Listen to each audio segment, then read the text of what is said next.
Famous একটা নুডলসের recipe নিয়ে আমি আসছি কারিনা কায়সার। আজকে আমাদেরকে আপা করে দেখাবে নুডলসের শরবত। নুডলসের শরবত। হ্যাঁ, দেখো, প্রথমে লাগবে এক কাপ পানি। এক গ্লাস পানি দিয়েছি। হ্যাঁ। দেখো নুডলসটা সিদ্ধ ছিল, যার জন্য হচ্ছে কি এই পানিতে দিলেই হবে নুডলসটা। দিয়ে দেই। হ্যাঁ দিয়ে দেন দিয়ে আচ্ছা, দেন। দিয়ে ও দিচ্ছি।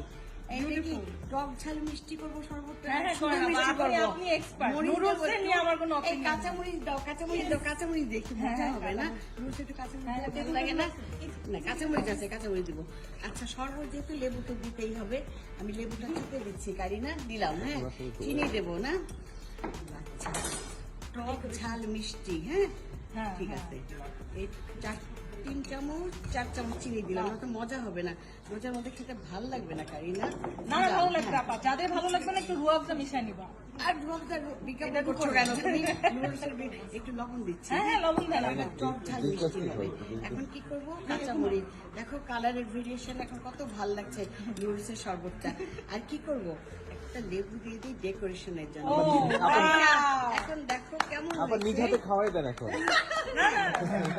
তুমি খেয়ে বলবা। কারিনা, তুমি টেস্ট করে দেখো না। আমি ভালো অ্যাক্টিং করি, এত ভালো অ্যাক্টিং করি না। এই সবাই যে খাবে না, তুমি একটু খেয়ে দেখো। না বা আমরা একটা ছবি তুলি, এটা এআই দিয়ে কেউ করে দিবে যে আমি খাচ্ছি। কেমন লাগলো? টক ঝাল মিষ্টি।